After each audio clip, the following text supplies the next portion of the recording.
नमस्कार ओडिशा। आज हूँ जनवरी मास 2 तारिख शुक्रवार। आज दिन जाकर गुरुत्वपूर्ण खबर उपरे आसंतु नजर पकेबा। भिडियोटी को शेष पर्यंत देखंतु।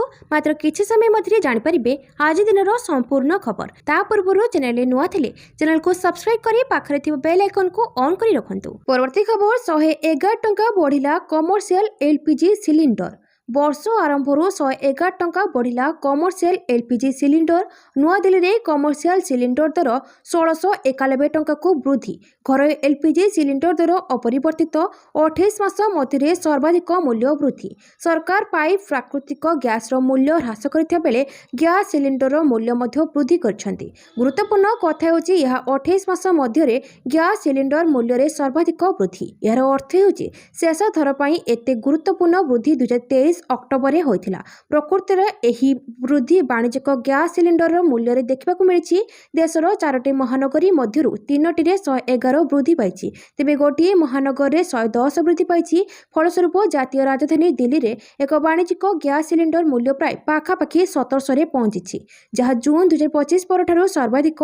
एही समय रे सारा देश रे मूल्य प्राय 1850 रे पहुंचिछि। एही समय रे घर गैस सिलिंडर मूल्य अपरिवर्तित रहिछि। अन्य पक्षरे घर गैस सिलिंडर मूल्य रे कोनोसी परिवर्तन होई नै। आईओसीएल तथ्य अनुसार जातीय राजधानी दिल्ली रे घर गैस सिलिंडर मूल्य 853 टंका, कोलकाता रे 879, मुंबई रे 852.50 पैसा एवं चेन्नई रे 868.50 पैसा रहिछि। घर गैस सिलिंडर मूल्य रे शेष परिवर्तन एप्रिल 2025 रे होइथिला। परवर्ती खबर चलित वर्ष मार्च पर्यंत मंडी रे चलिबो धान किणा। जगाण मंत्री कृष्णचंद्र पात्र चलित वर्ष मार्च पर्यंत मंडी रे चलिबो धान किणा। एने आज जगाण मंत्री कृष्णचंद्र पात्र प्रतिक्रिया दी कहते एपर्यंत 10,50,000 मेट्रिक टन धान किणा होता बेले 2,30,000 चाषी धान बिकिछन्ति। 18 जिले में चली धान किणा। 11 लाख चाषी को टोकन दि जाइछि। यह सहित चाषी अकाउंट को 2,350 कोटी टंका जाइछि। सबु चाषी धान किणिबु बोली जगाण मंत्री कहते। सेपटे ओडिशा 6 लाख मेट्रिक टन चाउल केन्द्र उठाइबो। सेतिर 5 लाख मेट्रिक टन उषुना, 1,00,000 मेट्रिक टन अरुआ उठाइबो केन्द्र बोली जगाण मंत्री सूचना दी। राज्य में मोट 7 लाख मेट्रिक टन चाउल अच्छी, बाकी 1 लाख मेट्रिक टन चाउल नीलाम करा। एने केंद्र मंत्री प्रहलाद जोशी और प्रधानमंत्री नरेंद्र मोदी को धन्यवाद जणाइछन्ति। परवर्ती खबर पुरी हेला महानगर निगम, चंडीखोल समेत एसबु सहर हेला एनएसी। नुआ वर्ष पूर्व राज्यर पौर प्रशासन क्षेत्र में एक बड़ परिवर्तन देखा मिली। पवित्र पुरी सहर को सरकार महानगर निगमर मान्यता प्रदान करछन्ति। यह सहित राज्य में एकाधिक नुआ पौर परिषद और विज्ञप्त अंचल परिषद गठन नहीं आनुष्ठानिक विज्ञप्ति प्रकाश पाई। पवित्र श्रीक्षेत्र पुरी पई सरकार एक बड़ निष्पत्ति नेछन्ति। पुरी म्युनिसिपालिटी को महानगर निगमर मान्यता मिली। चलित वर्ष जुलाई 3 तारिख में मुख्यमंत्री करिथिबा घोषणा अनुसार राज्य सरकार एने आनुष्ठानिक विज्ञप्ति प्रकाश करछन्ति। यह सहित राज्यर पौर प्रशासनिक व्यवस्था को अधिक सुदृढ़ करबा पई लयसिंहा, चंडीखोल, जसीपुर और बस्ता भली प्रमुख सहर गुड़िकर मध्य उन्नतीकरण करा जायछि। परवर्ती खबर ओडिशा को मोदी को 1526 कोटी उपहार। केंद्र कैबिनेट रे आज ओडिशा पई 1526 कोटी रास्ता उन्नतीकरण प्रस्ताव को मंजूरी मिली। ईपीसी मोड रे हेबाकु थिबा ए प्रकल्प पई 1526 कोटी टंका खर्च हेबो। प्रधानमंत्री नरेंद्र मोदी को अध्यक्षता रे अनुष्ठित कैबिनेट बैठक रे ए निष्पत्ति निया जायछि। ए प्रकल्प रे निर्माण व्यय अटकल 966 कोटी 79 लाख टंका रहिछि। प्रकल्प कार्यकारी हेले गजपति, रायगड़ा और कोरापुट को गमनागमन आहुरी सुविधा होई परिबो। जातीय राजपथ 326 रे महाना कोरापुट रास्ता अनेक स्थान में वक्र रही। तेज नूतन प्रकल्प कार्यकारी हो सारा पर से सब समस्या दूरीभूत हो पार। विशेषकर भारीजान गुड़िक यातायात सुगम हो पार। छड़ा एनएच 26, एनएच 59, एनएच 16 और रायपुर विशाखापाटना कॉरिडोर सह संयोगीकरण कर गोपालपुर बंदर, जयपुर विमान बंदर और अनेक रेल स्टेशन सह जोगाजोगर उन्नति परिलक्षित हेबो। परवर्ती खबर मुख्यमंत्री स्मार्ट सिटी योजना रे नुआ एनएसी गठन पाई मास्टर प्लान प्रस्तुत। एनएसी गठन को नहीं नगर उन्नयन मंत्री कृष्णचंद्र महापात्र प्रतिक्रिया। से कहते जे वर्तमान शहरीकरण आवश्यकता रही। 14 मास भितर 28टी एनएसी, 7टी म्युनिसिपालिटी एवं गोटे महानगर निगम पाई कथा देथिलु। ता चूड़ांत हैला जनगणना पाई किछि दिन विलंब होई पारे। बाकी जेउठी डिमांड अछि मुख्यमंत्री विचार करछन्ती, जेउठी आवश्यकता अछि ताहा करा जिवो। एथिपई बहुत प्रस्ताव आसीछि। नगर उन्नयन मंत्री पुणी कहछन्ती जे बुध बुधवार ड्राफ्ट नोटिफिकेशन है ब्लू प्रिंट होईछि सब मुख्यमंत्री स्मार्ट सिटी योजना रे कार्यकारी हेबो। एथिपई मास्टर प्लान होईछि सेतरे ड्रेन रोड ऑफिस बिल्डिंग पई 5 कोटी रहिछि, लाइट पई 50 लाख, ड्रेन पई 50 लाख, सफाई पई 50 लाख रहिछि। सब एनएससी बीडीओ माने कार्यकारी अधिकारी चार्ज रे रहिबे, जिल्लापाल प्रशासनिक अधिकारी भाबे काम करिवे। परवर्ती खबर विश्व वायु बलय ओडिशा। नुआ वर्ष विश्व वायु बलय ओडिशा भुवनेश्वर वायुर गुणवत्ता मान 352 रही, बालेश्वर 343 एक्यूआई रही बेले व्यासनगर एक्यूआई 328 रही, से भली कटक 309 रही बेले बारिपदार एक्यूआई 306 रही, संबलपुर 304, केउंझर एक्यूआई 266 रही। घन कुहुड़ी सांगकू हाड़भंगा शीत करुछि कलपल। घन कुहुड़ी दृश्यमान ह्रास पाई। भुवनेश्वर आंतर्जातीय विमान बंदर केवल गोटे विमान उड़ाण भरी। परवर्ती खबर थरुछि ओडिशा। 10 डिग्री तले 14 सहर असह्य शीतरे थरुछि ओडिशा। प्रबल जाड़ सांगकू घन कुहुड़ी जोगु जनजीवन अस्तव्यस्त। उपकूल उपात उत्तर दक्षिण सबुठी तलमुहा पारद। समतल अंचल 6.2 डिग्री सह फुलबाणी सबुठारु ठंडा स्थान पालटिछि। सेपरि पार्वत्य अंचल जी उदयगिरी तापमात्रा 5.2 डिग्री रेकर्ड होइछि। 10 डिग्री तले रही 14 सहर तापमात्रा। आगामी 4 दिन में सर्वोच्च तापमात्रा 2 ରୁ 3 डिग्री वृद्धि पाइब। तेबे रातिर तापमात्रा अपरिवर्तित रहिब बोली पूर्वानुमान करिछि पाणीपाग विभाग। उत्तर आभ्यंतरण ओडिशा रे सर्वनिम्न तापमात्रा स्वाभाविक ठारू 3 ରୁ 5 डिग्री तले रहिछि। आसंता काली अति घन कुहुड़ी पई 2 जिला जगतसिंहपुर और केन्द्रापड़ा को येलो अलर्ट जारी करा जायछि। सेहिपरि घन कुहुड़ी पई 17 जिला को येलो वार्निंग जारी करा जायछि।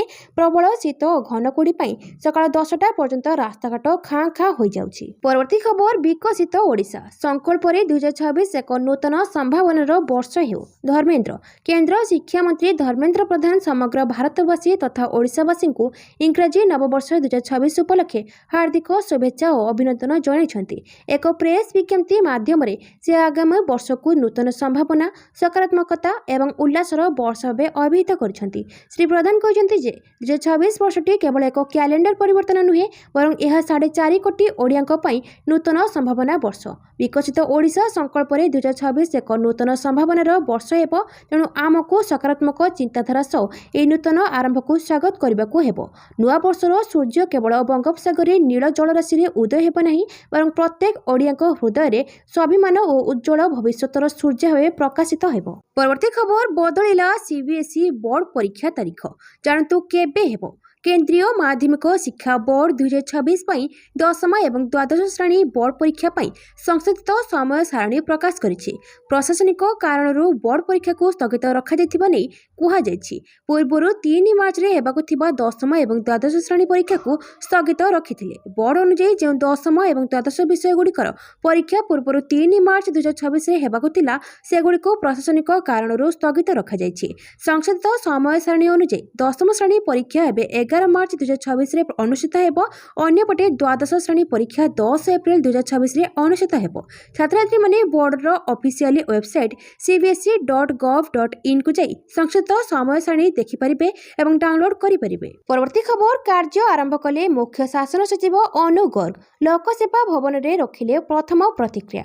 मुख्य शासन सचिव भावे दायित्व ग्रहण कले वरिष्ठ आईएएस अधिकारी अनु गर्ग। 1991 ब्याचर आईएएस अधिकारी अनु गर्ग ओडिशा प्रथम महिला चीफ सेक्रेटरी भावे इतिहास रचिछन्ति।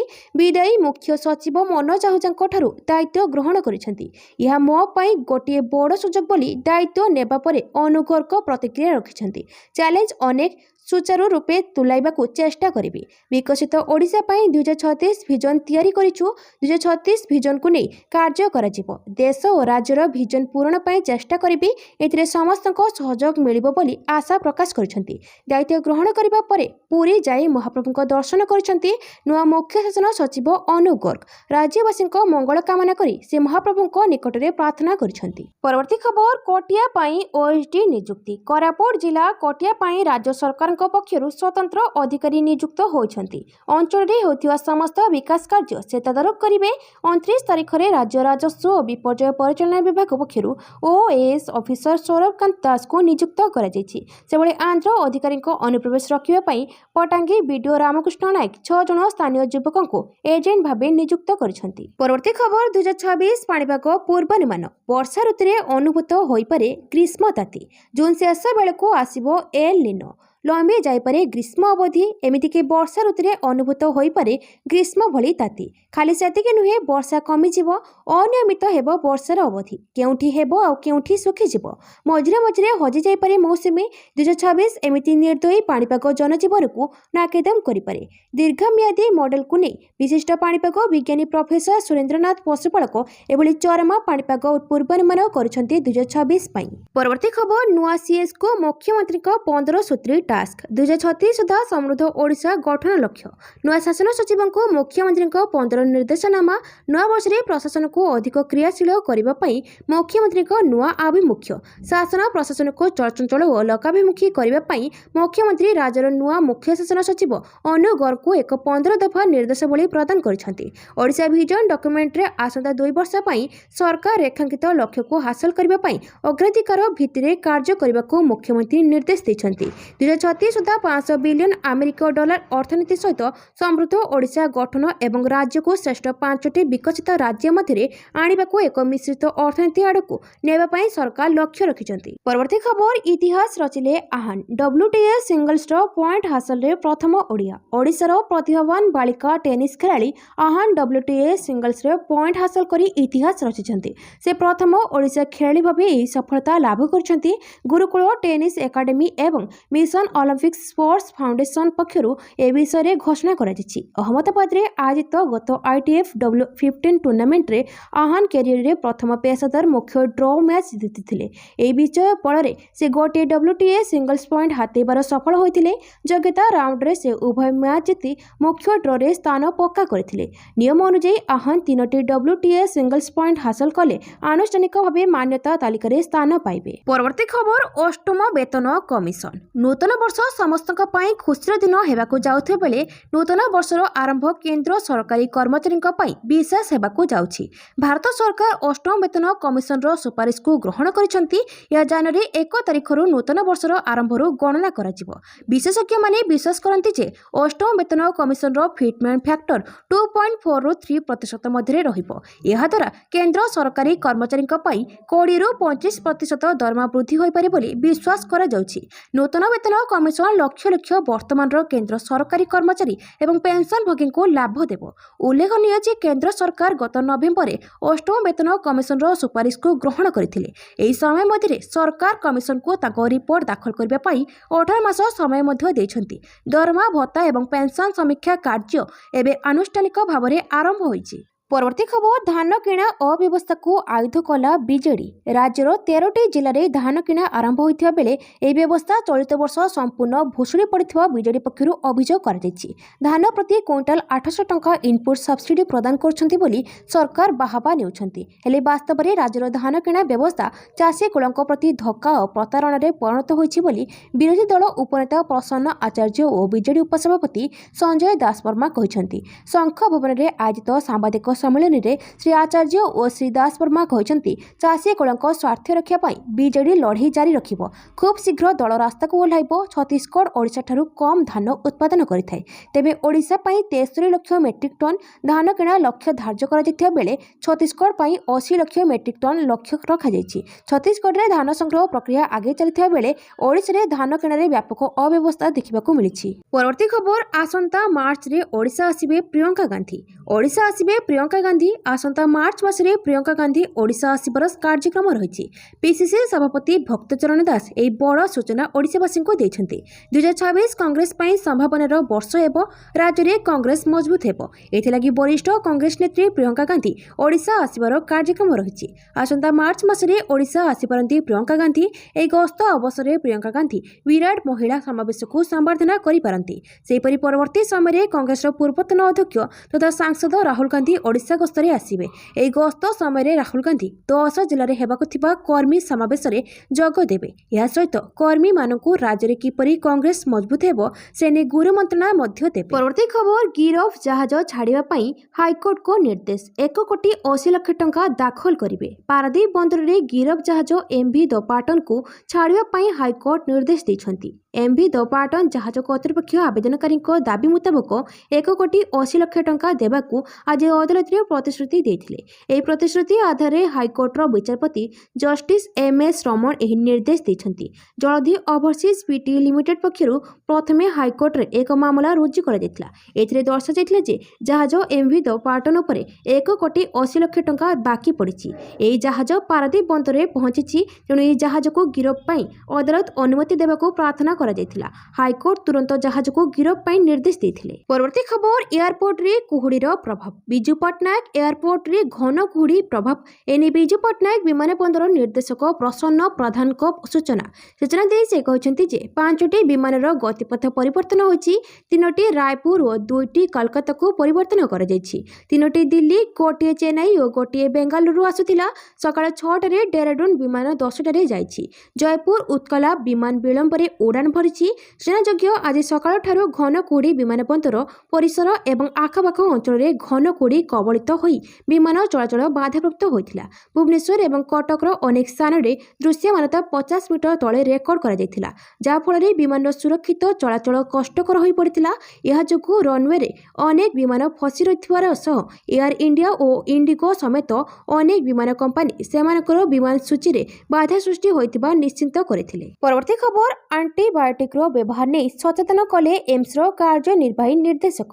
ପ୍ରଧାନମନ୍ତ୍ରୀ ନରେନ୍ଦ୍ର ମୋଦି ଚଳିତ ବର୍ଷ ଶେଷ ମନ୍ କି ବାତ୍ରେ ଆଣ୍ଟିବାୟୋଟିକ୍ର ବ୍ୟବହାର କମ୍ କରିବା ପାଇଁ ଦେଶର ଜନସାଧାରଣଙ୍କୁ ପରାମର୍ଶ ଦେଇଥିଲେ। ଯଦି ଆଣ୍ଟିବାୟୋଟିକ୍ ନେଉଛନ୍ତି ତେବେ ଡାକ୍ତରଙ୍କ ପରାମର୍ଶରେ ନିଅନ୍ତୁ ବୋଲି ସେ ନିବେଦନ କରିଥିଲେ। ଏହି ପରିପ୍ରେକ୍ଷୀରେ ଭୁବନେଶ୍ୱର ଏମ୍ସର କାର୍ଯ୍ୟନିର୍ବାହୀ ନିର୍ଦ୍ଦେଶକ ପ୍ରଫେସର ଆଶୁତୋଷ ବିଶ୍ୱାସ ଆଣ୍ଟିବାୟୋଟିକ୍ର ବ୍ୟବହାର ନେଇ ସଚେତନ କରିଛନ୍ତି। ପରବର୍ତ୍ତୀ ଖବର, ଅରବିନ୍ଦ ପାଢ଼ୀଙ୍କୁ ପଦୋନ୍ନତି। ଓଡ଼ିଶା ପ୍ରଶାସନିକ ସ୍ତରରେ ଏକ ବଡ଼ ପରିବର୍ତ୍ତନ ହୋଇଛି। କୃଷି ଓ କୃଷକ ସଶକ୍ତିକରଣ ବିଭାଗର ପ୍ରମୁଖ ସଚିବ ତଥା ଶ୍ରୀମନ୍ଦିର ମୁଖ୍ୟ ପ୍ରଶାସକ ଅରବିନ୍ଦ କୁମାର ପାଢ଼ୀଙ୍କୁ ଅତିରିକ୍ତ ମୁଖ୍ୟ ଶାସନ ସଚିବ ପାହ୍ୟାକୁ ପଦୋନ୍ନତି ମିଳିଛି। ରାଜ୍ୟ ସାଧାରଣ ପ୍ରଶାସନ ଓ ସାଧାରଣ ଅଭିଯୋଗ ବିଭାଗ ପକ୍ଷରୁ ବୁଧବାର ଏହି ବିଜ୍ଞପ୍ତି ପ୍ରକାଶ ପାଇଛି। 1996 ବ୍ୟାଚ୍ର ଏହି IAS ଅଫିସରଙ୍କୁ ପେ ମ୍ୟାଟ୍ରିକ୍ସର ଲେଭେଲ 17କୁ ପଦୋନ୍ନତି ଦିଆଯାଇଛି। ଏହି ନିୟମ 2026 ଜାନୁଆରୀ 1 ତାରିଖରୁ ଲାଗୁ ହେବ। ପଦୋନ୍ନତି ପରେ ମଧ୍ୟ ସେ କୃଷି ବିଭାଗର ପ୍ରମୁଖ ସଚିବ ଓ ଶ୍ରୀ ଜଗନ୍ନାଥ ମନ୍ଦିର ପ୍ରଶାସନର ମୁଖ୍ୟ ଭାବେ କାର୍ଯ୍ୟ ଜାରି ରଖିବେ। ଏହା ସହିତ 1995 ବ୍ୟାଚ୍ର IAS ଅଫିସର ସୁଶୀଲ କୁମାର ଲୋହାନୀଙ୍କୁ ମଧ୍ୟ ସମାନ ଭାବେ ଲେଭେଲ 17 ଆଫେକ୍ସ ଗ୍ରେଡ୍କୁ ପଦୋନ୍ନତି ମିଳିଛି। ପରବର୍ତ୍ତୀ ଖବର, ବିଶ୍ୱ ସ୍ତରରେ ନିରନ୍ତର ଚ୍ୟାଲେଞ୍ଜ ମଧ୍ୟରେ ଭାରତୀୟ ଅର୍ଥନୀତି ସୁଦୃଢ଼ କରିଛି। RBI ବିଶ୍ୱ ସ୍ତରରେ ନିରନ୍ତର ଚ୍ୟାଲେଞ୍ଜ ମଧ୍ୟରେ ଭାରତୀୟ ଅର୍ଥନୀତି ସୁଦୃଢ଼ ରହିଛି। ଏନେଇ ଭାରତୀୟ ରିଜର୍ଭ ବ୍ୟାଙ୍କ ତାର ସଦ୍ୟତମ ଆର୍ଥିକ ସ୍ଥିରତା ରିପୋର୍ଟରେ କହିଛି ଯେ ବିଶ୍ୱ ସ୍ତରରେ ପ୍ରତିକୂଳ ପରିସ୍ଥିତି ସତ୍ତ୍ୱେ ଭାରତୀୟ ଅର୍ଥନୀତି ଦୃଢ଼ ଘରୋଇ ଚାହିଦା, ମଧ୍ୟମ ମୁଦ୍ରାସ୍ଫୀତି ଏବଂ ବିଚକ୍ଷଣ ସାମଗ୍ରିକ ଅର୍ଥନୈତିକ ନୀତି ଦ୍ୱାରା ସମର୍ଥିତ ଏକ ଦୃଢ଼ ଗତିରେ ଅଭିବୃଦ୍ଧି ଜାରି ରଖିଛି। ଏହା ସହ ରିପୋର୍ଟରେ ଉଲ୍ଲେଖ କରାଯାଇଛି ଯେ ଘରୋଇ ଆର୍ଥିକ ବ୍ୟବସ୍ଥା ସ୍ଥିର ରହିଛି। ଦୃଢ଼ ବାଲାନ୍ସ ସିଟ୍, ଅନୁକୂଳ ଆର୍ଥିକ ବ୍ୟବସ୍ଥା ଏବଂ ଆର୍ଥିକ ବଜାରରେ କମ୍ ଅସ୍ଥିରତା ଦ୍ୱାରା ସମର୍ଥିତ। ତଥାପି RBI ସତର୍କ କରାଇଦେଇଛି ଯେ ଭୂ ରାଜନୈତିକ ବିକାଶ ଏବଂ ବାଣିଜ୍ୟ ସମ୍ବନ୍ଧୀୟ ଚ୍ୟାଲେଞ୍ଜ ସମେତ ବାହ୍ୟ ଅନିଶ୍ଚିତତା ଯୋଗୁଁ ନିକଟକାଳୀନ ବିପଦ ଜାରି ରହିଛି। ପରବର୍ତ୍ତୀ ଖବର, ଫେବୃଆରୀ 1ରୁ ମହଙ୍ଗା ହେବ ସିଗାରେଟ୍ ପିଇବା। ଉତ୍ପାଦ ଶୁଳ୍କ ବୃଦ୍ଧି କଲେ ସରକାର। ଏହି ଖବର ସିଗାରେଟ୍ ପିଉଥିବା ଲୋକ ଏବଂ ପାନ ମସଲା ଗ୍ରାହକଙ୍କ ପାଇଁ ଏକ ବଡ଼ ଝଟକା ହୋଇପାରେ। କେନ୍ଦ୍ର ସରକାର 1 ଫେବୃଆରୀ 2026 ଠାରୁ ସିଗାରେଟ୍ ଉପରେ ଉତ୍ପାଦ ଶୁଳ୍କ ଲାଗୁ କରିବାକୁ ନିଷ୍ପତ୍ତି ନେଇଛନ୍ତି। ବୁଧବାର ରାତିରେ ସରକାରଙ୍କ ଦ୍ୱାରା ଏକ ସରକାରୀ ନିର୍ଦ୍ଦେଶ ଜାରି କରାଯାଇଥିଲା। ପୂର୍ବରୁ ଡିସେମ୍ବର 2025ରେ ସରକାର କେନ୍ଦ୍ରୀୟ ଉତ୍ପାଦ ଶୁଳ୍କ ବିଲ୍ 2020କୁ ମଞ୍ଜୁର କରିଥିଲେ, ଯାହା ତମାଖୁ ଉତ୍ପାଦ ଉପରେ ଟିକସ ବ୍ୟବସ୍ଥାକୁ କଠୋର କରିବା ପାଇଁ ପଥ ପ୍ରସ୍ତୁତ ରହିଥିଲା। ନୂତନ ବ୍ୟବସ୍ଥା ଅନୁଯାୟୀ ସିଗାରେଟ୍ ଉପରେ ଉତ୍ପାଦ ଶୁଳ୍କ ସେମାନଙ୍କର ଲମ୍ବ ଉପରେ ଆଧାର କରି ନିର୍ଣ୍ଣୟ କରାଯିବ। ଏହି ଶୁଳ୍କ ପ୍ରତି 1000 କାଠି ପାଇଁ 2050 ଟଙ୍କାରୁ 8500 ଟଙ୍କା ପର୍ଯ୍ୟନ୍ତ ହେବ। ଏହାର ଅର୍ଥ ହେଉଛି ସିଗାରେଟ୍ ଯେତେ ଲମ୍ବା ହେବ ଟିକସ ସେତେ ଅଧିକ ହେବ। ଏହି ନିଷ୍ପତ୍ତି ପରେ ସିଗାରେଟ୍ ମୂଲ୍ୟର ବୃଦ୍ଧି ଆଶା କରାଯାଉଛି, ଯାହା ସିଧାସଳଖ ଗ୍ରାହକଙ୍କ ପକେଟକୁ ପ୍ରଭାବିତ କରିବ। ସରକାରଙ୍କ ଉଦ୍ଦେଶ୍ୟ କେବଳ ରାଜସ୍ୱ ବୃଦ୍ଧି କରିବା ନୁହେଁ, ବରଂ ତମାଖୁ ଉତ୍ପାଦର ବ୍ୟବହାରକୁ ନିରୁତ୍ସାହିତ କରିବା ଏବଂ ଜନସ୍ୱାସ୍ଥ୍ୟ ପ୍ରତି କଠୋର ପଦକ୍ଷେପ ନେବା। ପରବର୍ତ୍ତୀ ଖବର ଚାରୋଟି ନୂତନ ଶ୍ରମ ସଂହିତା ପାଇଁ ଡ୍ରାଫ୍ଟ ନିୟମାବଳୀ ଅଧିସୂଚନା ଜାରି କଲେ କେନ୍ଦ୍ର ସରକାର। କେନ୍ଦ୍ର ସରକାର ଚାରୋଟି ନୂତନ ଶ୍ରମ ସଂହିତା ପାଇଁ ଡ୍ରାଫ୍ଟ ନିୟମାବଳୀ ଅଧିସୂଚନା ଜାରି କରିଛନ୍ତି। ଏହି ଚାରୋଟି ଶ୍ରମ ସଂହିତା ହେଉଛି ମଜୁରୀ ସଂହିତା 2019, ଶିଳ୍ପ ସମ୍ପର୍କ ସଂହିତା 2020, ସାମାଜିକ ସୁରକ୍ଷା ସଂହିତା 2020 ଏବଂ ବୃତ୍ତିଗତ ସୁରକ୍ଷା ସ୍ୱାସ୍ଥ୍ୟ ଓ କାର୍ଯ୍ୟ ପରିସ୍ଥିତି ସଂହିତା 2020। ଏହି ନିୟମଗୁଡ଼ିକ ଜରିଆରେ ଶ୍ରମିକ ମଜୁରୀ ନିଯୁକ୍ତିର ପ୍ରକାର, ଗ୍ରାଚ୍ୟୁଇଟି, ବୋନସ୍ ପ୍ରଦାନ ଭଳି ବ୍ୟବସ୍ଥା ରହିଛି। କେନ୍ଦ୍ର ଶ୍ରମ ମନ୍ତ୍ରାଳୟ ଆସନ୍ତା 45 ଦିନ ମଧ୍ୟରେ ଡ୍ରାଫ୍ଟ ନିୟମାବଳୀ ସମ୍ପର୍କରେ ଆପତ୍ତି ଏବଂ ପରାମର୍ଶ ଦାଖଲ ପାଇଁ ସୂଚନା ଦେଇଛନ୍ତି। ଦେଶରେ ଥିବା ପୁରୁଣା ଶ୍ରମ ଆଇନକୁ ସରଳ ଏବଂ ସୁଗମ କରିବା ପାଇଁ ଶ୍ରମ ମନ୍ତ୍ରାଳୟ ଗତ ବର୍ଷ ନଭେମ୍ବର 21ରେ ଚାରୋଟି ନୂତନ ଶ୍ରମ ସଂହିତା କାର୍ଯ୍ୟକାରୀ କରିବାକୁ ଘୋଷଣା କରିଥିଲା। ମନ୍ତ୍ରାଳୟ ଅନୁଯାୟୀ ନୂତନ ଶ୍ରମ ସଂହିତା ଦେଶର ଶ୍ରମିକମାନଙ୍କ ପାଇଁ ଉତ୍ତମ ମଜୁରୀ ସୁରକ୍ଷା, ସାମାଜିକ ସୁରକ୍ଷା ଏବଂ କଲ୍ୟାଣ ସୁନିଶ୍ଚିତ କରିବ। ପରବର୍ତ୍ତୀ ଖବର ନୂଆ ବର୍ଷରେ ଭାରତକୁ ଡ୍ରୋନ୍ ପଠାଇଲା ପାକିସ୍ତାନ, ସେନାର ସର୍ଚ୍ଚ ଅପରେସନ ଜାରି। ସମଗ୍ର ବିଶ୍ୱ ନୂତନ ବର୍ଷ ପାଳନ କରୁଥିବା ବେଳେ ପାକିସ୍ତାନ ତାର ଘୂର୍ଣ୍ଣ କାର୍ଯ୍ୟକଳାପ ଜାରି ରଖିଛି। ନୂଆ ବର୍ଷରେ ଜମ୍ମୁ ଏବଂ କାଶ୍ମୀରର ପୁଞ୍ଚରେ ଏକ ପାକିସ୍ତାନୀ ଡ୍ରୋନ୍ ଦେଖିବାକୁ ମିଳିଥିଲା। ପରେ ସେନା ଏହାକୁ ଠାବ କରିବା ପାଇଁ ଏକ ସର୍ଚ୍ଚ ଅପରେସନ ଆରମ୍ଭ କରି କାର୍ଯ୍ୟରେ ଲାଗି ପଡ଼ିଛି। ନିୟନ୍ତ୍ରଣ ରେଖା ନିକଟରେ ପୁଞ୍ଚର କରାମାଡା ଖାଦି ଅଞ୍ଚଳରେ ଏକ ପାକିସ୍ତାନୀ ଡ୍ରୋନ୍ ଭାରତୀୟ ଅଞ୍ଚଳରେ ପ୍ରବେଶ କରିଥିଲା। ଡ୍ରୋନ୍ 5 ମିନିଟ୍ରୁ ଅଧିକ ସମୟ ପାଇଁ ଭାରତୀୟ ଅଞ୍ଚଳରେ ରହିଥିଲା। ଭାରତୀୟ ସେନା ଏବଂ ଜମ୍ମୁ କାଶ୍ମୀର ପୋଲିସ ଏହି ଅଞ୍ଚଳରେ ଏକ ବଡ଼ ସର୍ଚ୍ଚ ଅପରେସନ ଆରମ୍ଭ କରିଛନ୍ତି। ଏଜେନ୍ସିଗୁଡ଼ିକ ଡ୍ରୋନ୍ର ଫ୍ଲାଇଟ୍ ଟ୍ରାକ୍ ଯାଞ୍ଚ କରୁଛନ୍ତି। ପରବର୍ତ୍ତୀ ଖବର ପ୍ରତିଷ୍ଠା ଦିବସ ଅବସରରେ ପ୍ରତିରକ୍ଷା କ୍ଷେତ୍ରରେ ଡିଆରଡିଓର ଭୂମିକାକୁ ପ୍ରଶଂସା କଲେ ପ୍ରତିରକ୍ଷା ମନ୍ତ୍ରୀ। ପ୍ରତିରକ୍ଷା ଗବେଷଣା ଏବଂ ବିକାଶ ପ୍ରତିଷ୍ଠାନ ଡିଆରଡିଓର ଆଜି ପ୍ରତିଷ୍ଠା ଦିବସ ଅବସରରେ ପ୍ରତିରକ୍ଷା ମନ୍ତ୍ରୀ ରାଜନାଥ ସିଂ ବୈଜ୍ଞାନିକ, ଡିଆରଡିଓ କର୍ମଚାରୀ ଏବଂ ସେମାନଙ୍କ ପରିବାରବର୍ଗଙ୍କୁ ଶୁଭେଚ୍ଛା ଜଣାଇଛନ୍ତି। ଦେଶର ପ୍ରତିରକ୍ଷା ନିମନ୍ତେ ସବୁ ସମୟରେ ଦୃଢ଼ତାର ସହ ପ୍ରସ୍ତୁତ ରହିଥିବା ଏବଂ ପ୍ରତିରକ୍ଷା କ୍ଷେତ୍ରରେ ଆତ୍ମନିର୍ଭର ଭାରତ ଲକ୍ଷ୍ୟ ହାସଲ କରିବା ଦିଗରେ ଡିଆରଡିଓର ଭୂମିକାକୁ ମନ୍ତ୍ରୀ ଶ୍ରୀ ସିଂ ପ୍ରଶଂସା କରିଛନ୍ତି। ସେ କହିଛନ୍ତି, ସ୍ୱଦେଶୀ ଅସ୍ତ୍ରଶସ୍ତ୍ର ନିର୍ମାଣ କରିବା ଏବଂ ଭବିଷ୍ୟତ ଲାଗି ପ୍ରଯୁକ୍ତିବିଦ୍ୟାକୁ ସଠିକ୍ ଢଙ୍ଗରେ ବ୍ୟବହାର ଦିଗରେ ଡିଆରଡିଓ ପ୍ରସ୍ତୁତ ରହିଛି। 1958 ମସିହାରେ ପୂର୍ବତନ ପ୍ରଧାନମନ୍ତ୍ରୀ ଜବାହରଲାଲ ନେହେରୁଙ୍କ ସମୟରେ ଭାରତୀୟ ସେନାର ପ୍ରଯୁକ୍ତିବିଦ୍ୟା ବିକାଶ ପ୍ରତିଷ୍ଠାନ ଏବଂ ପ୍ରଯୁକ୍ତିବିଦ୍ୟା ବିକାଶ ଓ ଉତ୍ପାଦନ ନିର୍ଦ୍ଦେଶାଳୟ ଏବଂ ପ୍ରତିରକ୍ଷା ବିଜ୍ଞାନ ପ୍ରତିଷ୍ଠାନକୁ ମିଶ୍ରଣ କରାଯାଇ ଡିଆରଡିଓ ଗଠନ କରାଯାଇଥିଲା। ପରବର୍ତ୍ତୀ ଖବର ଅପରେସନ ସିନ୍ଦୁର ଏବେ ବି ଜାରି ରହିଛି। ସେନା ମୁଖ୍ୟ ଗତବର୍ଷ ପାକିସ୍ତାନ କାଶ୍ମୀରର ପହଲଗାଁରେ ଏକ କାପୁରୁଷ ଆତଙ୍କବାଦୀ ଆକ୍ରମଣ କରିଥିଲା, ଯେଉଁଥିରେ ଅନେକ ନିରୀହ ଲୋକ ପ୍ରାଣ ହରାଇଥିଲେ। ଏହାପରେ ଭାରତ ଅପରେସନ ସିନ୍ଦୁର ଆରମ୍ଭ କରିଥିଲା। ପାକିସ୍ତାନରେ ପ୍ରବେଶ କରି ଆତଙ୍କବାଦୀ ଆଡ୍ଡାଗୁଡ଼ିକୁ ନଷ୍ଟ କରିଦେଇଥିଲେ ଭାରତୀୟ ଯବାନ। ଏହି ଅପରେସନ 100ରୁ ଅଧିକ ଆତଙ୍କବାଦୀ ନିହତ ହୋଇଥିଲେ। ନୂତନ ବର୍ଷ ଆରମ୍ଭ ହେବା ସହିତ ଭାରତୀୟ ସେନା ମୁଖ୍ୟ ଜେନେରାଲ ଉପେନ୍ଦ୍ର ଦ୍ୱିବେଦୀ ପାକିସ୍ତାନକୁ କଡ଼ା ଚେତାବନୀ ଦେଇଛନ୍ତି। ସେନା ମୁଖ୍ୟ ଜେନେରାଲ ଉପେନ୍ଦ୍ର ଦ୍ୱିବେଦୀ ଗୁରୁବାର ଦେଶକୁ ନୂତନ ବର୍ଷର ଶୁଭେଚ୍ଛା ଜଣାଇଛନ୍ତି। ସେ ଅପରେସନ ସିନ୍ଦୁର ଅଧୀନରେ ଭାରତର ଦ୍ରୁତ କାର୍ଯ୍ୟାନୁଷ୍ଠାନକୁ ପ୍ରଶଂସା କରିଥିଲେ ଏବଂ କହିଥିଲେ ଯେ ଏହି ଅଭିଯାନ ଏବେ ବି ଜାରି ରହିଛି। ଏକ ପୋଷ୍ଟରେ ଜେନେରାଲ ଉପେନ୍ଦ୍ର ଦ୍ୱିବେଦୀ ଉଲ୍ଲେଖ କରିଥିଲେ ଯେ ଭାରତୀୟ ସେନା ଏକ ଦଶନ୍ଧିର ପରିବର୍ତ୍ତନ ନେଇ ଗତି କରୁଛି। ସେ ମିଳିତତା, ସ୍ୱାବଲମ୍ବନ ଏବଂ ନବସୃଜନକୁ ଭାରତର ପ୍ରତିରକ୍ଷା ରଣନୀତିର ସ୍ତମ୍ଭ ଭାବରେ ବର୍ଣ୍ଣନା କରିଥିଲେ। ଭବିଷ୍ୟତ ପାଇଁ ସେନାକୁ ପ୍ରସ୍ତୁତ କରିବା ପାଇଁ ସ୍ୱଦେଶୀ ପ୍ରଯୁକ୍ତିବିଦ୍ୟା ଏବଂ ନୂତନ ଚିନ୍ତାଧାରା ଗ୍ରହଣ କରିବାକୁ ଦ୍ୱିବେଦୀ ଆହ୍ୱାନ କରିଥିଲେ। ପରବର୍ତ୍ତୀ ଖବର ନୂଆ ବର୍ଷରେ ଅଘଟଣ, ଜିରୋ ନାଇଟ୍ ସେଲିବ୍ରେସନ ବେଳେ ବାରରେ ବିସ୍ଫୋରଣ, ଅନେକ ମୃତ୍ୟୁ। ଜିରୋ ନାଇଟ୍ ସେଲିବ୍ରେସନ ବେଳେ ଅଘଟଣ। ସୁଇଜରଲ୍ୟାଣ୍ଡର ଲୋକପ୍ରିୟ ପର୍ଯ୍ୟଟନସ୍ଥଳୀ କ୍ରାନ୍ସ ମଣ୍ଟାନରେ ନୂଆବର୍ଷ ଉତ୍ସବ ପାଳନ ଅବସରରେ ଏକ ବାରରେ ଭୟଙ୍କର ବିସ୍ଫୋରଣ ଘଟିଛି। ଏହି ଘଟଣାରେ ଅନେକ ଲୋକଙ୍କ ମୃତ୍ୟୁ ହୋଇଛି ଏବଂ କିଛି ଲୋକ ଗୁରୁତର ଆହତ ହୋଇଛନ୍ତି। ବିସ୍ଫୋରଣଟି ଲେକ୍ କନଷ୍ଟେଲେସନ ବାର୍ ଓ ଲଞ୍ଚ ନାମକ ଏକ ବାରରେ ଘଟିଥିଲା। ବିସ୍ଫୋରକ ପରେ ବାରରେ ନିଆଁ ଲାଗିଯାଇଥିଲା। ସୋସିଆଲ ମିଡିଆରେ ପ୍ରସାରିତ ଭିଡିଓରେ ବାରରୁ କଳା ଧୂଆଁ ବାହାରୁଥିବା ଦେଖାଯାଇଛି। ପୋଲିସର କହିବା ଅନୁସାରେ ବିସ୍ଫୋରଣର କାରଣ ଜଣାପଡ଼ିନାହିଁ। କିଛି ସ୍ଥାନୀୟ ଲୋକଙ୍କ କହିବା ଅନୁସାରେ କନସର୍ଟ ସମୟରେ ବାଣ ଫୁଟିବା ଯୋଗୁଁ ଏହି ନିଆଁ ଲାଗିଥାଇପାରେ ବୋଲି, କିନ୍ତୁ ପୋଲିସ ଏହାକୁ ସ୍ପଷ୍ଟ କରିନାହିଁ। ପରବର୍ତ୍ତୀ ଖବର ଡିଆରଡିଓକୁ ବଡ଼ ସଫଳତା, ଗୋଟିଏ ଲଞ୍ଚରୁ back to back 2ଟି Pralay missile launch. ଟାର୍ଗେଟରେ ପାକିସ୍ତାନର 10 ସହର। ଭାରତର ପ୍ରତିରକ୍ଷା କ୍ଷମତାକୁ ସୁଦୃଢ଼ କରିବା ପାଇଁ ପ୍ରତିରକ୍ଷା ଗବେଷଣା ଏବଂ ବିକାଶ ସଂଗଠନ ପ୍ରଳୟ କ୍ଷେପଣାସ୍ତ୍ରର ସଫଳ ଉତ୍କ୍ଷେପଣ କରିଛି। ଏହି ପରୀକ୍ଷଣକୁ ଦେଶର ସ୍ୱଦେଶୀ କ୍ଷେପଣାସ୍ତ୍ର ପ୍ରଯୁକ୍ତିବିଦ୍ୟା ଏବଂ ଦ୍ରୁତ ପ୍ରତିକ୍ରିୟା କ୍ଷମତାର ଏକ ପ୍ରମୁଖ ପ୍ରଦର୍ଶନ ବୋଲି ବିବେଚନା କରାଯାଏ। କମ୍ ସମୟ ବ୍ୟବଧାନରେ ଗୋଟିଏ ଲଞ୍ଚରୁ 2ଟି କ୍ଷେପଣାସ୍ତ୍ରର ସଫଳ ଉତ୍କ୍ଷେପଣ ଏକ ଗୁରୁତ୍ୱପୂର୍ଣ୍ଣ ସଫଳତା। ପ୍ରତିରକ୍ଷା ମନ୍ତ୍ରାଳୟ ଅନୁସାରେ ବୁଧବାର ସକାଳ ପ୍ରାୟ 10ଟା 30 ମିନିଟ୍ରେ ଅବସରରେ ଏହାକୁ ଓଡ଼ିଶାର ଚାନ୍ଦିପୁର କ୍ଷେପଣାସ୍ତ୍ର ଘାଟିରୁ ପରୀକ୍ଷଣ କରାଯାଇଛି। ପରୀକ୍ଷଣ ସମୟରେ ମିସାଇଲ୍ ଉପରେ କଡ଼ା ନଜର ରଖିବା ପାଇଁ ଚାନ୍ଦିପୁରରେ ଥିବା ଇଣ୍ଟିଗ୍ରେଟେଡ୍ ଟେଷ୍ଟ ରେଞ୍ଜରେ ସେନ୍ସର ଲଗାଯାଇଥିଲା। ଅନ୍ତିମ ପର୍ଯ୍ୟାୟ ଘଟଣାର ସଫଳତାପୂର୍ବକ ରେକର୍ଡ କରାଯାଇଥିଲା। ପ୍ରଳୟ ଏକ ସ୍ୱଦେଶୀ ଏବଂ କଠିନ ଇଞ୍ଜିନ୍ର ଚାଲୁଥିବା କ୍ୱାସି ବାଲାଷ୍ଟିକ୍ ମିସାଇଲ୍। ଏଥିରେ ଅତ୍ୟାଧୁନିକ ଗାଇଡେନ୍ସ ଓ ନାଭିଗେସନ୍ ସିଷ୍ଟମ ଲଗାଯାଇଛି, ଯାହାଫଳରେ ଏହା ଖୁବ୍ ସଠିକ୍ ଟାର୍ଗେଟ୍ କରିବାର ସକ୍ଷମ। ପରବର୍ତ୍ତୀ ଖବର 2026ରୁ ଘରୋଇ ସ୍ପେସ୍ ଷ୍ଟେସନ ଯୁଗାରମ୍ଭ। ଅତିରିକ୍ତ କଳ୍ପନା ଜଗତରୁ ବ୍ୟବସାୟିକ ମହାକାଶ ଷ୍ଟେସନ ବାସ୍ତବତା ଆଡ଼କୁ ଗତିଶୀଳ ହେଉଛି। ଯେହେତୁ 2030 ସୁଦ୍ଧା ନାସାର ଆନ୍ତର୍ଜାତିକ ମହାକାଶ ଷ୍ଟେସନ ଅବସର ନିମନ୍ତେ ପ୍ରସ୍ତୁତି କରୁଛି, ସେହେତୁ ଘରୋଇ ଟର୍ମିନାଲ ଇଣ୍ଡଷ୍ଟ୍ରି ଉକ୍ତ କ୍ଷେତ୍ରରେ ପ୍ରବେଶ କରିବାକୁ ସଜବାଜ ହେଉଛି। 2022ରେ ଚୀନ ତ୍ୟାଙ୍ଗଙ୍ଗ ମହାକାଶ ଷ୍ଟେସନରୁ ସ୍ଥାୟୀ ରୂପେ ମହାକାଶଚାରୀ ରହିବା ପରଠାରୁ ପ୍ରାୟ ଚୌଠ ଶତାବ୍ଦୀର ଆନ୍ତର୍ଜାତିକ ମହାକାଶ ଷ୍ଟେସନ ଥିଲା ମହାକାଶରେ ମଣିଷର ଏକମାତ୍ର ସ୍ଥାୟୀ ଶିବିର। ସମ୍ପ୍ରତି ଉକ୍ତ ଆନ୍ତର୍ଜାତିକ ମହାକାଶ ଷ୍ଟେସନର ପରମାୟୁ ପୁରୀ ଆସୁଛି ଏବଂ ତା ପ୍ରତିବଦଳରେ ଆଉ ମହାକାଶ ଷ୍ଟେସନ ସ୍ଥାପନ କରିବ ନାହିଁ ବୋଲି ନାସା ସ୍ପଷ୍ଟ ସୂଚନା ଦେଇସାରିଛି। ପରବର୍ତ୍ତୀ ଖବର ପୁଣି ରୁଷ ଉପରକୁ ଡ୍ରୋନ୍ ମାଡ଼ କଲା ୟୁକ୍ରେନ୍। ନୂଆବର୍ଷ ପୂର୍ବ ସନ୍ଧ୍ୟାରେ ଏବଂ ଜାନୁଆରୀ 1 ତାରିଖରେ ରୁଷର ତୈଳ ଭିତ୍ତିଭୂମି ଉପରେ ଡ୍ରୋନ୍ ଆକ୍ରମଣର ଏକ ସିରିଜ୍ ରିପୋର୍ଟ କରାଯାଇଥିଲା।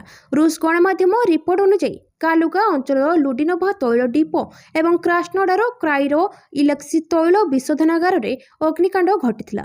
ଡ୍ରୋନ୍ ଆକ୍ରମଣ ଦ୍ୱାରା ଉଭୟ ସ୍ଥାନକୁ ଟାର୍ଗେଟ୍ କରାଯାଇଥିଲା, ଯାହା ରୁଷ ୟୁକ୍ରେନ୍ ବିବାଦର ଶକ୍ତି ଭିତ୍ତିଭୂମି ଉପରେ ଆକ୍ରମଣର ରଣନୀତିକୁ ଆହୁରି ତୀବ୍ର କରିଦେଇଥିଲା। ଡିସେମ୍ବର 31 ତାରିଖର ନୂତନ ବର୍ଷର କାଉଣ୍ଟଡାଉନ୍ ପୂର୍ବରୁ ଲୁଡିନୋଭା ତୈଳ ଡିପୋ ଉପରେ ଆକ୍ରମଣ କରାଯାଇଥିଲା। ଜାନୁଆରୀ 1 ତାରିଖ ମଧ୍ୟରାତ୍ରି ପରେ କ୍ରାସ୍ନୋଡାର କ୍ରାଇରେ ଥିବା ଇଲେକ୍ସି ତୈଳ ବିଶୋଧନାଗାରକୁ ଟାର୍ଗେଟ୍ କରାଯାଇଥିଲା। ଉଭୟ ସ୍ଥାନରେ ଅଗ୍ନିକାଣ୍ଡ ଘଟିଥିବା କଥା ରୁଷିଆର ଗଣମାଧ୍ୟମ ଏବଂ ସାର୍ବଜନୀନ ଟେଲିଗ୍ରାମ ଚ୍ୟାନେଲଗୁଡ଼ିକ ଦ୍ୱାରା ନିଶ୍ଚିତ କରାଯାଇଛି। ପରବର୍ତ୍ତୀ ଖବର ଗ୍ରାହକଙ୍କ ପାଇଁ ଖୁସି ଖବର। ବିଏସ୍ଏନ୍ଏଲ୍ ଲଞ୍ଚ କଲା ୱାଇଫାଇ କଲିଂ ସର୍ଭିସ୍। ଗ୍ରାହକଙ୍କ ପାଇଁ ଖୁସି ଖବର। ନୂଆବର୍ଷରେ ବିଏସ୍ଏନ୍ଏଲ୍ର ନୂଆ ଅଫର। ସାରା ଦେଶରେ ଲଞ୍ଚ କଲା ୱାଇଫାଇ କଲିଂ ସର୍ଭିସ୍। ଏହି ଉନ୍ନତ ସେବା ଏବେ ଦେଶର ସମସ୍ତ ଦୂରସଞ୍ଚାର ସର୍କଲର ସବୁ ବିଏସ୍ଏନ୍ଏଲ୍ ଗ୍ରାହକଙ୍କ ପାଇଁ ଉପଲବ୍ଧ ହେବ। ଚ୍ୟାଲେଞ୍ଜିଂ ସ୍ଥିତିରେ ଅବାଧ ଓ ଉଚ୍ଚ ଗୁଣବତ୍ତା ସମ୍ପନ୍ନ କନେକ୍ଟିଭିଟି ସୁବିଧା ମିଳିବ। ଏନେଇ ଦୂରସଞ୍ଚାର ମନ୍ତ୍ରାଳୟ ପକ୍ଷରୁ ସୂଚନା ଦିଆଯାଇଛି। ଭିଓ ୱାଇଫାଇ ଗ୍ରାହକଙ୍କୁ ୱାଇଫାଇ ନେଟୱାର୍କରେ ଭଏସ୍ କଲ୍ ଏବଂ ମେସେଜ କରିବା ପାଇଁ ସୁବିଧା ଦେବ। ଏହାଦ୍ୱାରା ଘର, ଅଫିସ୍, ବେସମେଣ୍ଟ ଏବଂ ଅପହଞ୍ଚ ଅଞ୍ଚଳ ଭଳି ଦୁର୍ବଳ ମୋବାଇଲ ସିଗ୍ନାଲ ଥିବା ଅଞ୍ଚଳରେ ସ୍ପଷ୍ଟ ଏବଂ ନିର୍ଭରଯୋଗ୍ୟ ସଂଯୋଗ ସୁନିଶ୍ଚିତ କରିବ। ଏହା ଏକ IMS ଆଧାରିତ ସେବା, ଯାହା ୱାଇଫାଇ ଏବଂ ମୋବାଇଲ ନେଟୱାର୍କ ମଧ୍ୟରେ ନିର୍ବିଘ୍ନ ହସ୍ତାନ୍ତର କରିବ। ପରବର୍ତ୍ତୀ ଖବର ନୂଆ ବର୍ଷରେ ଅଧିକ ଦେଶୀ ଏବଂ ଆତ୍ମନିର୍ଭର ହେବ ଭାରତ। ମହାବଳୀ ଅସ୍ତ୍ରରେ ଅଧିକ ସଶକ୍ତ ହେବ ସେନା। ବର୍ଷ 2026 ଭାରତ ପାଇଁ କେବଳ ଏକ ବର୍ଷ ନୁହେଁ, ବରଂ ସବୁ କ୍ଷେତ୍ରରେ ନିଜ ଶକ୍ତି ଦୁନିଆକୁ ଦେଖାଇବାର ଏକ ସୁଯୋଗ। ଉଭୟ ଆଞ୍ଚଳିକ ଏବଂ ବାହ୍ୟ ଚ୍ୟାଲେଞ୍ଜ ଭିତରେ ବୈଶ୍ୱିକ ଚିତ୍ରପଟରେ ଏକ ଉଦୀୟମାନ ରାଷ୍ଟ୍ର ଭାବେ ନିଜ ପତିଆରା ସୃଷ୍ଟି କରିଥିବା ଭାରତ ନୂଆବର୍ଷରେ ଅଧିକ ଦେଶୀ ଏବଂ ଆତ୍ମନିର୍ଭର ହେବାକୁ ଯାତ୍ରା ତୀବ୍ର କରିବ। ମହାବଳୀ ଅସ୍ତ୍ରରେ ଅଧିକ ସଶକ୍ତ ହେବ ସେନା। ଶତ୍ରୁକୁ ନାଲି ଆଖି ଦେଖାଇ ସେମାନଙ୍କୁ ସୀମା ଭିତରେ ରହିବାକୁ ଏବଂ ଯୁଦ୍ଧ ସ୍ଥିତିରେ ମୁକାବିଲା କରିବାକୁ ହେବ ଆଗୁଆ ପ୍ରସ୍ତୁତି। ସଂଘର୍ଷ ଅଶାନ୍ତ ସୀମାରେ ଶାନ୍ତି ଲାଗି ଗଠନ ହେବ ନୂଆ ରଣନୀତି। ଇତିହାସ ରଚିବ ମେଡ୍ ଇନ୍ ଇଣ୍ଡିଆ କ୍ରାନ୍ତି।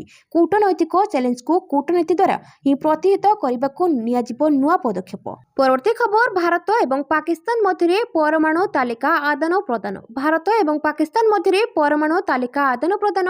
ଆଜି ଭାରତ ଏବଂ ପାକିସ୍ତାନ ମଧ୍ୟରେ କୂଟନୈତିକ ମାଧ୍ୟମରେ ପରମାଣୁ ପ୍ରତିଷ୍ଠାନ ଏବଂ ସୁବିଧାଗୁଡ଼ିକର ତାଲିକା ଆଦାନ ପ୍ରଦାନ କରିଛନ୍ତି। ଭାରତୀୟ ବୈଦେଶିକ ମନ୍ତ୍ରାଳୟ ଅନୁଯାୟୀ ପରସ୍ପରର ପରମାଣୁ ପ୍ରତିଷ୍ଠାନ ଉପରେ ଆକ୍ରମଣକୁ ରୋକିବା ପାଇଁ ଦୁଇ ଦେଶ ମଧ୍ୟରେ ହୋଇଥିବା ଚୁକ୍ତିନାମା ଅନୁଯାୟୀ ଏହି ଆଦାନ ପ୍ରଦାନ କରାଯାଇଥିଲା।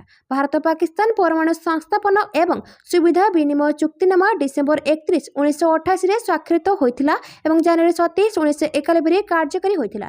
ଏହି ଚୁକ୍ତିନାମା ଅନୁଯାୟୀ ଦୁଇ ଦେଶ ପ୍ରତିବର୍ଷ ଜାନୁଆରୀ 1ରେ ପରସ୍ପର ସହିତ ସେମାନଙ୍କର ପରମାଣୁ ସଂସ୍ଥାପନ ବିଷୟରେ ସୂଚନା ଆଦାନ ପ୍ରଦାନ କରନ୍ତି। ଏହା ଦୁଇ ଦେଶ ମଧ୍ୟରେ କ୍ରମାଗତ 34ତମ ପରମାଣୁ ସଂସ୍ଥାପନ ଆଦାନ ପ୍ରଦାନ। ପରବର୍ତ୍ତୀ ଖବର ନୂଆ ବର୍ଷରେ ରେଳବାଇର ବଡ଼ ଉପହାର। ଏହି ରୁଟ୍ରେ ଚାଲିବ ପ୍ରଥମ ବନ୍ଦେ ଭାରତ ସ୍ଲିପର ଟ୍ରେନ୍। ନୂଆବର୍ଷ ଭାରତୀୟ ରେଳଯାତ୍ରୀଙ୍କ ପାଇଁ ଏକ ବଡ଼ ଖୁସିର ଖବର ନେଇ ଆସିଛି। ରେଳ ମନ୍ତ୍ରାଳୟ ପ୍ରଥମେ Vande Bharat sleeper train route ଘୋଷଣା କରିଛି। ଦେଶର ପ୍ରଥମ ବନ୍ଦେ ଭାରତ ସ୍ଲିପର ଟ୍ରେନ୍ କୋଲକାତା, ହାଓଡ଼ା, ଗୁଆହାଟୀ ଏବଂ କାମାକ୍ଷା ମଧ୍ୟରେ ଚାଲିବ। ପ୍ରଧାନମନ୍ତ୍ରୀ ନରେନ୍ଦ୍ର ମୋଦି ଖୁବ୍ ଶୀଘ୍ର ପ୍ରଥମ ବନ୍ଦେ ଭାରତ ସ୍ଲିପର ଟ୍ରେନ୍କୁ ପତାକା ଦେଖାଇ ଶୁଭାରମ୍ଭ କରିବେ। ଏନେଇ ରେଳମନ୍ତ୍ରୀ ମନ୍ତ୍ରୀ ଅଶ୍ୱିନୀ ବୈଷ୍ଣବ ଘୋଷଣା କରିଛନ୍ତି ଭାରତୀୟ ରେଳବାଇ ସ୍ୱଦେଶୀ ଜ୍ଞାନ କୌଶଳରେ ନିର୍ମିତ ବନ୍ଦେ ଭାରତ ସ୍ଲିପର ଟ୍ରେନ୍ର ଅନ୍ତିମ ହାଇସ୍ପିଡ୍ ପରୀକ୍ଷଣ ସଫଳତାର ସହ ସମାପ୍ତ କରିଛି। ଏହି ପରୀକ୍ଷଣ କୋଟା ନାଗଡ଼ା ସେକ୍ସନରେ ହୋଇଥିଲା, ଯେଉଁଠାରେ ଟ୍ରେନ୍ଟି ଘଣ୍ଟା ପ୍ରତି 182 କିଲୋମିଟର ବେଗରେ ଗତି କରିଥିଲା। ଏହି ପରୀକ୍ଷଣ ରେଳ ସୁରକ୍ଷା କମିଶନଙ୍କ ତତ୍ତ୍ୱାବଧାନରେ କରାଯାଇଥିଲା। ଅଷ୍ଟ୍ରେଲିଆ ପରେ ଫ୍ରାନ୍ସରେ ଲାଗୁ ହେଲା ନିୟମ, 15 ବର୍ଷରୁ କମ୍ ପିଲାମାନଙ୍କ ପାଇଁ ସୋସିଆଲ ମିଡିଆ ନିଷେଧ। ଅଷ୍ଟ୍ରେଲିଆ ପରେ ଫ୍ରାନ୍ସରେ ଲାଗୁ ହେଲା ନିୟମ, 15 ବର୍ଷରୁ କମ୍ ବୟସର ପିଲାମାନଙ୍କ ପାଇଁ ସୋସିଆଲ ମିଡିଆକୁ ସମ୍ପୂର୍ଣ୍ଣ ନିଷେଧ କରିବାକୁ ଯାଉଛି। ରାଷ୍ଟ୍ରପତି ଇମାନୁଏଲ ମାକ୍ରନ୍ଙ୍କ ସରକାର ଏକ ନୂତନ ଡ୍ରାଫ୍ଟ ଆଇନ ପ୍ରଣୟନ କରିଛନ୍ତି। ଏହି ଆଇନ ଅନୁଯାୟୀ 1 ସେପ୍ଟେମ୍ବର 2026ରୁ ଫ୍ରାନ୍ସରେ 15 ବର୍ଷରୁ କମ୍ ବୟସର ପିଲାମାନଙ୍କ ପାଇଁ ସୋସିଆଲ ମିଡିଆ ଆକାଉଣ୍ଟ ରଖିବା କିମ୍ବା ବ୍ୟବହାର କରିବା ବେଆଇନ ହେବ। ଶିଶୁମାନଙ୍କ ମଧ୍ୟରେ ବର୍ଦ୍ଧିତ ମାନସିକ ସ୍ୱାସ୍ଥ୍ୟ ବିପଦକୁ ଦୃଷ୍ଟିରେ ରଖି ଫ୍ରାନ୍ସ ସରକାର ଏହି ନିଷ୍ପତ୍ତି ନେଇଛନ୍ତି। ପରବର୍ତ୍ତୀ ଖବର 2026ରେ ନୂଆ ରୂପ ନେବ ଓଡ଼ିଶା ନୌବାଣିଜ୍ୟ ଇତିହାସ। ଓଡ଼ିଶାରୁ ବାଲିଯାତ୍ରା କରିବ ପାରମ୍ପରିକ ଜାହାଜ। ପ୍ରାଚୀନ କଳିଙ୍ଗରେ ସାଧବ ପୁଅମାନେ କେମିତି କରୁଥିଲେ ନୌବାଣିଜ୍ୟ? ବିଶାଳ ସମୁଦ୍ର ପଥରେ କେମିତି ବୋଇତରେ 7 ଦରିଆ ପାର ହେଉଥିଲେ? କୌଣସି ପ୍ରକାର ଯନ୍ତ୍ରଚାଳିତ ବ୍ୟବସ୍ଥାର ସାହାରା ନ ନେଇ ଓଡ଼ିଶା ମାଟିରୁ ସାଧବ ପୁଅମାନେ ବାଣିଜ୍ୟ କରିବାକୁ କିଭଳି ଯାଉଥିଲେ ଦକ୍ଷିଣ ପୂର୍ବ ଏସିଆର ବିଭିନ୍ନ ଦେଶକୁ? ଏସବୁ କଥା ବହିରେ ପଢ଼ିଥିବା ଆଜିର ପିଢ଼ିଙ୍କୁ ଯଦି ଅତୀତରେ ଏହି ଦୃଶ୍ୟପଟକୁ ପୁଣି ଆଖିରେ ଦେଖିବାକୁ ସୁଯୋଗ ମିଳେ, ତେବେ ସ୍ୱପ୍ନ ସତ ହେବା ଭଳି ଲାଗିବ। ତାହା ହିଁ ହେବ 2026 କାର୍ତ୍ତିକ ପୂର୍ଣ୍ଣିମା ବେଳକୁ ଓଡ଼ିଶାର ନୌବାଣିଜ୍ୟ ପରମ୍ପରାର ଇତିହାସକୁ ପୁଣି ଥରେ ଆଖି ସାମ୍ନାକୁ ଆଣିବ INSV କୌନ୍ଦିନ୍ୟ। ପରବର୍ତ୍ତୀ ଖବର, ନୂଆ ବର୍ଷରେ କମିଲା ସୁନା ଓ ରୂପା ଦର। ଗହଣା କିଣିବା ପୂର୍ବରୁ ନଜର ପକାନ୍ତୁ କେଉଁ ସହରରେ କେତେ ରହିଛି ସୁନା ଦର। ତେବେ ଯଦି ଆପଣ ଆଜି ସୁନା କିଣିବାକୁ ଚାହୁଁଛନ୍ତି ବା ଯୋଜନା କରିଛନ୍ତି, ତେବେ ପ୍ରଥମେ ଜାଣିନିଅନ୍ତୁ ଆଜିର ସୁନା ଦର। ଆଜି ଭାରତୀୟ ବଜାରରେ 24 କ୍ୟାରେଟ୍ ସୁନା 1,35,060 ଟଙ୍କା ରହିଛି। ସେପରି 22 କ୍ୟାରେଟ୍ ସୁନା ଦର 1,23,800 ଟଙ୍କା ଛୁଇଁଛି। ପରବର୍ତ୍ତୀ ଖବର, ନୂଆ ବର୍ଷରେ ପ୍ରଶାସକଙ୍କୁ ମୁଖ୍ୟମନ୍ତ୍ରୀଙ୍କ 15 ସୂତ୍ରୀ ନିର୍ଦ୍ଦେଶାବଳୀ। ଓଡ଼ିଆ ଭାଷାରେ ସରକାରୀ କାର୍ଯ୍ୟ କରିବାକୁ ନିର୍ଦ୍ଦେଶ। ନୂଆବର୍ଷ ମୁଖ୍ୟ ଶାସନ ସଚିବ ଅନୁପ ଗର୍ଗ ଓ ସମସ୍ତ ପ୍ରଶାସନିକ ଅଧିକାରୀଙ୍କୁ 15 ସୂତ୍ରୀ ନିର୍ଦ୍ଦେଶାବଳୀ ଦେଲେ ମୁଖ୍ୟମନ୍ତ୍ରୀ ମୋହନ ଚରଣ ମାଝୀ। ମୁଖ୍ୟମନ୍ତ୍ରୀ ନୂଆ ଆଭିମୁଖ୍ୟ ପ୍ରଶାସନକୁ ଅଧିକ କ୍ରିୟାଶୀଳ କରିବାକୁ ଗୁରୁତ୍ୱ ଦେଇଛନ୍ତି। ମୁଖ୍ୟମନ୍ତ୍ରୀ ମୁଖ୍ୟ ଶାସନ ସଚିବଙ୍କ 15 ସୂତ୍ରୀ ନିର୍ଦ୍ଦେଶାବଳୀ ପ୍ରଦାନ କରିଛନ୍ତି। 2036 ସୁଦ୍ଧା ସମୃଦ୍ଧ ଓଡ଼ିଶା ଗଠନ ଲକ୍ଷ୍ୟ। ଓଡ଼ିଶାକୁ ଶ୍ରେଷ୍ଠ 5ଟି ବିକଶିତ ରାଜ୍ୟରେ ଆଣିବାକୁ ଯୋଜନା। ରାଜ୍ୟକୁ ଏକ ମିଶ୍ରିତ ଅର୍ଥନୀତି ଆଡ଼କୁ ନେବା ପାଇଁ ଲକ୍ଷ୍ୟ। ଜ୍ଞାନ ପରିଚାଳିତ ଶିଳ୍ପ ସେବା କ୍ଷେତ୍ରକୁ ଅଧିକ ଗୁରୁତ୍ୱ ଦେଇଛନ୍ତି। ଶିଳ୍ପାୟନର ଦ୍ରୁତ ବିକାଶ ପାଇଁ ସବୁ ଜିଲ୍ଲାପାଳଙ୍କୁ ନିର୍ଦ୍ଦେଶ ଦେଇଛନ୍ତି ମୁଖ୍ୟମନ୍ତ୍ରୀ। ପରବର୍ତ୍ତୀ ଖବର, ବାଂଲାଦେଶ ପୁଣି ଜଣେ ହିନ୍ଦୁଙ୍କୁ ମାରିବାକୁ ପ୍ରୟାସ। ବାଂଲାଦେଶରେ ହିନ୍ଦୁଙ୍କ ବିରୋଧରେ ଅତ୍ୟାଚାର ଥମିବାରେ ନା ଧରୁନି। ଆଜି ପୁଣି ଜଣେ ହିନ୍ଦୁ ଯୁବକଙ୍କୁ ମାରିବାକୁ ପ୍ରୟାସ କରାଯାଇଥିବା ଜଣାପଡ଼ିଛି। ଶରିୟତପୁର ଅଞ୍ଚଳରେ ଖନକ ଚନ୍ଦ୍ର ନାମକ ଜଣେ ହିନ୍ଦୁ ଯୁବକଙ୍କୁ କିଛି ଯୁବକ ଘେରି ଯାଇଥିଲେ। ପ୍ରଥମେ ଯୁବକଙ୍କୁ ନିର୍ମମ ଭାବେ ପିଟିଥିଲେ, ତାପରେ ଛୁରୀରେ ଆକ୍ରମଣ କରାଯାଇଥିଲା। ଏହାପରେ ପେଟ୍ରୋଲ ଢାଳି ଜୀଅନ୍ତା ଜଳାଇ ମାରିବାକୁ ପ୍ରୟାସ କରାଯାଇଥିଲା। ଶେଷ ସମୟରେ ଖୋକନ ନିକଟରେ ଥିବା ଏକ ପୋଖରୀକୁ ଡେଇଁ ନିଜର ଜୀବନ ବଞ୍ଚାଇଥିଲେ। ବାଂଲାଦେଶରେ ସଂଖ୍ୟାଲଘୁଙ୍କ ଉପରେ ଭୟଙ୍କର ଭାବେ ଅତ୍ୟାଚାର କରାଯାଉଥିବା ଏହି ଘଟଣାକୁ ସ୍ପଷ୍ଟ ହୋଇଛି।